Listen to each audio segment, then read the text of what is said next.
the impact of load shedding goes well beyond just the country's inability to turn its lights on and off. According to FoodForward SA, the power cuts have had an adverse effect on the production of food. Joining us is Andy du Plessis, Managing Director of FoodForward SA. Andy, just to start off with, what is FoodForward SA? So we are registered. Hi, Erin. Thank you very much for having us. We are a registered non-profit organization, and our core focus is to make sure that we recover timeously enough edible surplus food from the food value chain. So farmers, wholesalers, retailers, manufacturers throughout that value chain. Any surplus food that they have, so that's food that's edible, within date, usable, and still of a good quality. But surplus because of over-ordering, overproduction, etc. And they can't use it or sell it, and then they donate it to FoodForward SA. We then, in turn, redistribute that food to over almost 3,000 registered charities across South Africa, reaching about 1 million vulnerable people a day. So we know that load shedding has had an absolutely crippling impact on the food sector. We're talking something like 12,000 litres of milk lost to one KwaZulu-Natal dairy farmer, 10 million chicken carcasses simply wasting away because the cold chain has been disrupted by this. You must have gone, if I can use the idiom, from famine to feast with all of this surplus food. So ironically, Erin, that has not been the case because what often happens is we are not able to recover that stuff in time before it turns sour or before the culling takes place. So oftentimes they make these decisions because the product has already now been unusable. So there have been instances, especially from farmers and retailers and manufacturers, where we were able to get large amounts of surplus food donated timeously. But oftentimes, like with that chicken opportunity or that milk opportunity, it was too late before we were able to get to the cold chain in time to make sure it was still distributable and drinkable, for example. So it just depends throughout the food value chain. When there are these supply chain disruptions, we have to make sure that we can intervene timeously so that we can at least use that food before it is unusable and inedible. So in terms of your day-to-day experience, what case studies or examples do you have of being able to intercept before food spoils that maybe isn't up to retail standard because of the impact of load shedding, but is still, fair game for people in need? Yeah, so we do have, for example, farmers. a lot of the farmers are dependent on energy for irrigation. And when they're not able to irrigate, especially when the produce are close to being harvested, those losses, you get blemishes and stuff like that, or they're not the right size, etc. But they have to harvest it because they need the space or because the produce is close to being ripe. So we have had the opportunities to be able to garner those kind of produce, and in the manufacturing sector, and the retail sector as well, quite large amounts. But what we are finding is that these disruptions going on for so long periods of time, that farmers are spending huge amounts of cost to mitigate the crisis of buying diesel, buying capital equipment, and those where the costs are going.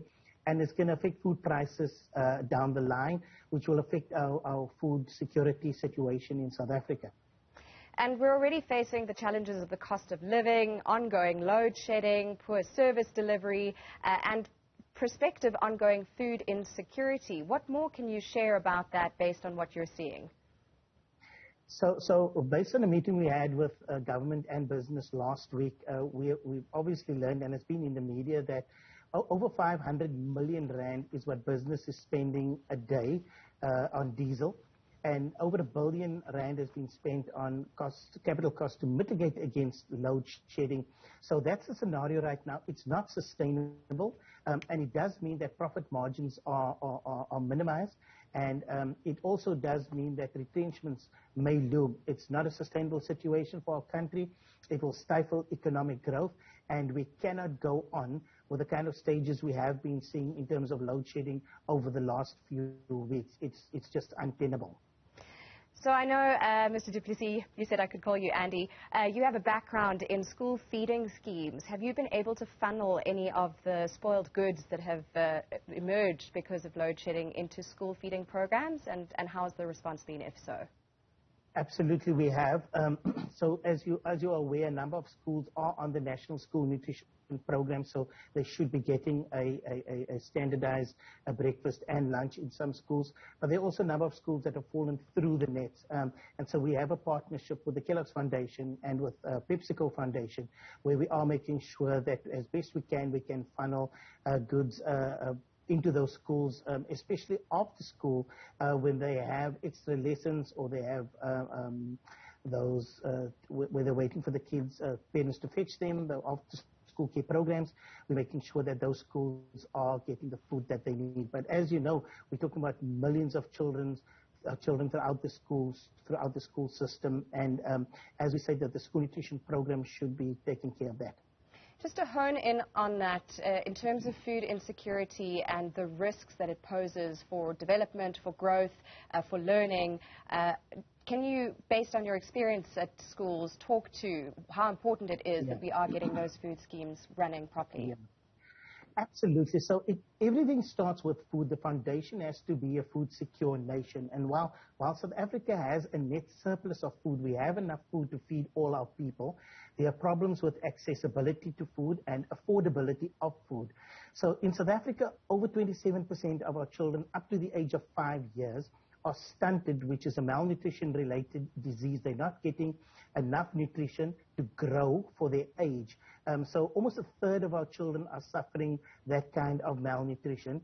And what we're finding is that because of this cost of living crisis, because of food inflation, which is over 12% year on year, and as you know, potatoes have gone up 33% year on year, onions have gone up 75% year on year, breads and cereals have gone up over 20% year on year, and the poor have been priced out of the market. So the impact is going to be down the line as load shedding continues, and as farmers, wholesalers, retailers, manufacturers, and that the whole food value chain tries to mitigate against these costs. We are going to find food prices rising, and that does mean more and more children are going to be dying of malnutrition and starvation. Over the past 6 months in the Eastern Cape alone, more than 100 new cases of malnutrition were reported, and 43 of those children died in the Eastern Cape alone. And we are going to see more and more of this as parents try to survive on eating insects and where they're eating roots of plants, trying to just put together a meager meal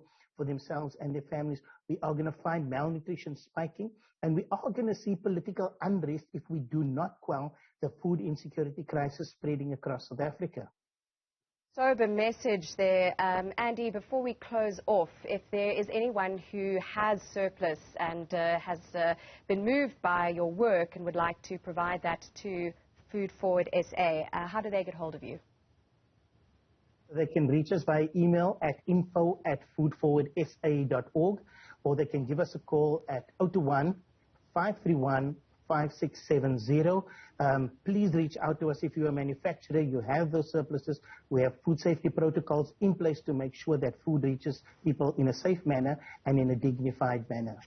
Andy du Plessis there, Managing Director for FoodForward SA. If you want that number again, it's 021-531-5670. Quite a sobering picture of food shortages in South Africa moving forward due to load shedding.